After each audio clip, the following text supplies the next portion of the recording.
सदाशिवसमारम्भां शङ्कराचार्यमध्यमाम् अस्मदाचार्यपर्यन्तां वन्दे गुरुपरम्पराम्.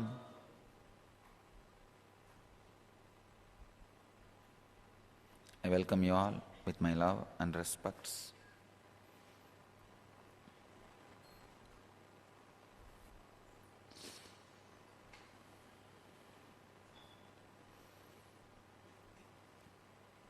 Before entering into today's subject, Satsang,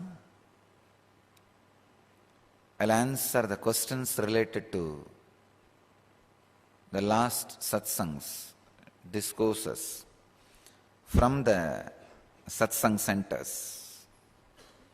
As you are aware, in hundreds of cities all over the world, thousands of people are watching the Satsang live every day. The number is exploding. That's the right word I have to use. Every day.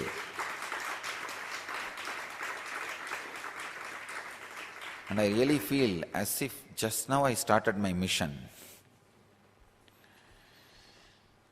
Here is a question.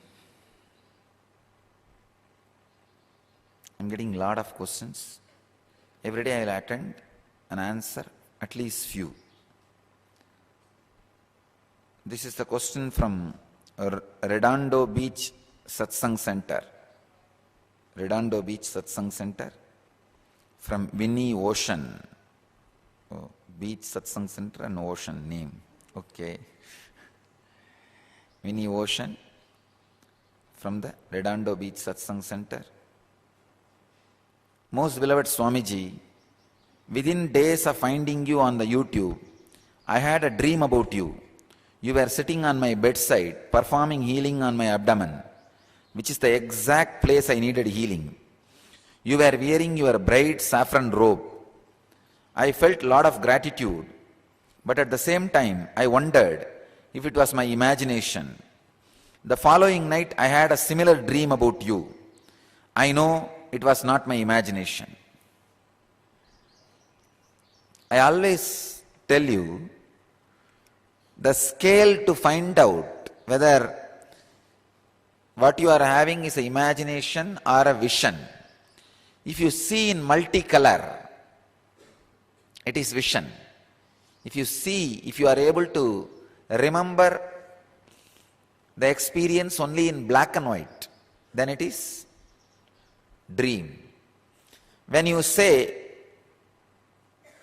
you were wearing your bright saffron robe, when you are able to see the color of my robe, be very clear, it is a vision, it is not dream.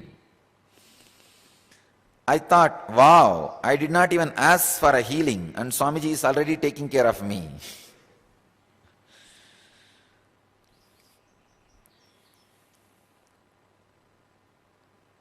When you have a strong feeling connection, you don't need to ask me, please understand.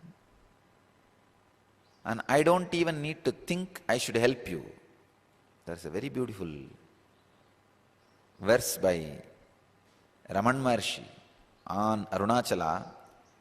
Keladu alikkumun kedil pugadai, kedu seyyadu arul Arunachala. The grace and compassion you have and the name and fame you have says you always give before asked, without even asking. Keladu alikkumun kedil pugadai. Everybody says, and the whole world knows you have a name of giving without even asking. Don't destroy your name. Give me what I am supposed to be receiving. Keladu alikkumun kedil pugadai, kedu seyyadu arul Arunachala. Don't destroy your name by yourself. Better let you grace me. Actually, when you are feeling connection, is in the being level, those are fortunate. I am no way involved. directly. Please understand. If the feeling connection is strong, I am not even necessary. Not only I am no way involved, I am not necessary. It just happens. If you connect with me in the level of words, then I am your teacher. Then you will have to ask, what do you want? Then I'll give you the solution or technique. You may need to practice that. Then you will have the relief. If you connect with me through bhakti, emotion, then when you ask, then I'll say, all right, it will be done. It will be done. If you connect with me through being, means you have not even seen me physically, you have never been around me physically. You never heard any stories about me. Just suddenly some connection awakening. Then you don't need to even ask me. The relationship is totally different. If you connect with me verbally, more like a teacher-student relationship. If you connect with me emotionally through bhakti, it will be like a guru-disciple relationship. If you connect with the being level, then it becomes God-devotee relationship. Fortunate, blessed are those who experience God and devotee relationship. Winnie Ocean, you are fortunate to experience that highest relationship. So, when you are awakened to that highest relationship, you don't even need to ask me. The God which is functioning in this body automatically answers. He takes care of that.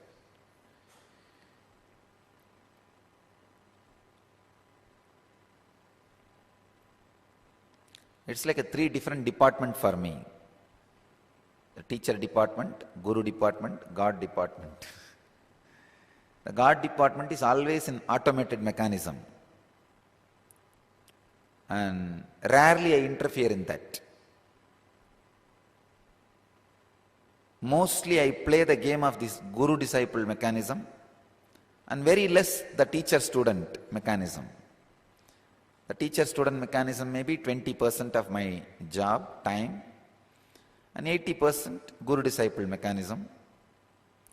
And as far as the God-devotee mechanism, it is automated. I don't need to attend that at all. I don't need to spend much time on it. I don't need to attend to it. As it is an independent intelligence. If I need some time, I can interfere. But other than that, it has its own simple intelligence. It runs by itself. Winnie Ocean, you are fortunate to connect with that 3rd dimension. So I tell you, I don't even need to tell you. Simply you will know, in few days you will be completely healed. And not only that, anybody who have a stomach problem, abdomen problem, you put your hand on their abdomen, stomach, they will be healed. Because you got the healing not by any physical ordinary method. It has happened to you as a spiritual experience of devotee God relationship. So naturally, your biomemory is now intelligent enough, solid enough, strong enough to radiate the same healing to somebody else who has the same problem. So here he is saying, I would officially asking for your assistance, Swamiji, in restoring total health in my abdomen. I have a few tumors which I believe can be dissolved with your grace and compassion. Please guide me through this. Just find out how many tumors are. Within that many days, it will all be dissolved. That's it. Nothing else is required. I don't need to interfere at all, understand? Actually, it is your greatness. You even need to mention this to me and you attribute that miracle to me.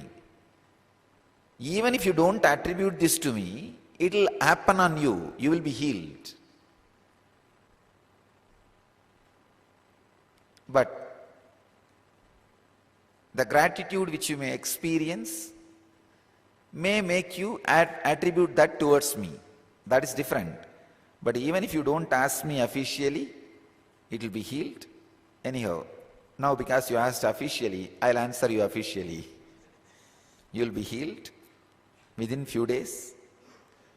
And the next statement, I have a great deal of love for you, Swamiji, no matter what. This statement is the key statement in the whole letter. This statement is responsible for your God-devotee relationship. Here you end. Finally, whether it gets healed or not, I don't care, I surrender. I can say that this statement gives you the right not only to get healed, to heal anybody who has abdomen problem. Anybody whom you find has an abdomen problem, put your hand on their stomach and heal them. Tell them, just I am helping you, I am praying for you, nothing else. And you don't need to pray towards anybody, anything. Just remember the dream. Or I can say vision you had.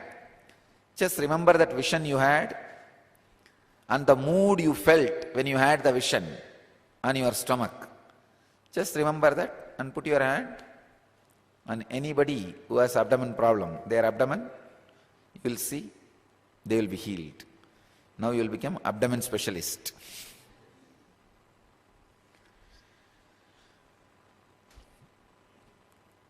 Next, a question from UK Satsang Center. Swamiji, Nityanandam Swamiji, my sincere and humble salutations to you, my Atma Guru. My name is just ... waiting to be named spiritually by you, my Guru. And the name given by my parents are Shanmuga Sundaram. I am currently from Milton Keynes, UK, and originally from the spiritual grounds of Pondicherry, India. I got a query on today's satsang on pranayama. In Shiva Sutra, you explained that we should meditate on Kumbha, the energy point between inhalation and exhalation. I can do this only when I am in the presence, during meditation, and when I exercise my breathing. When I slip into the deep mode, I forget my breathing. The breathing becomes too shallow and hardly realize whether I am breathing or not. The silence experienced at this stage is completely different to the one done with presence. Today you have defined breathing is not simply inhalation and exhalation of air, but the actual intake of prana. Does this mean even when I slip into the meditation and forget myself, do I still intake the required prana? Also, could you please shed some more light on prana? I used to think that is oxygen which is in the air. Please pardon my ignorance. Now I realize that it is something more subtle. Could you please explain a bit more on this? Ever in your service, Shan. I'll completely demystify the truths of prana. That will solve all these questions. Please understand. Prana is a kind of a vibration which goes inside along with your breathing, the air. And that vibration stays inside you and continues to add more vibration, frequency to the life energy. And that air comes out. That is the exact science. And a few more things you may need to know about this whole movement. Even while you feel that breathing has stopped still during the deep restful awareness or meditation, the prana continues to go in and comes out. You can see Indian yogis who have mastered the prana process independent of breathing. They bury their head and they breathe through the leg. During Kumbh Mela, you can see the Naga sadhus, Agori sadhus, they do this. They bury their head for 30 days. And no food, nothing. Through leg they breathe. But you can see their fingertips inhaling and exhaling. The nails will be, the gap of the nail will receiving the prana and releasing the prana. So understand, inhaling and exhaling, the prana going in and coming out, independent of breathing.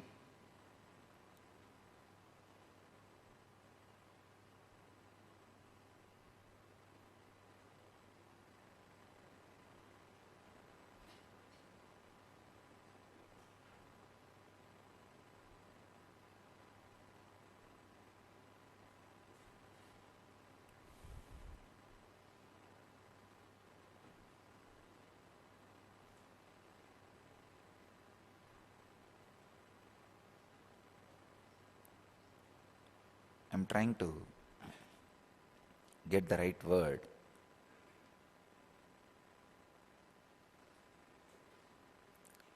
Prana, life breath, is independent of breathing.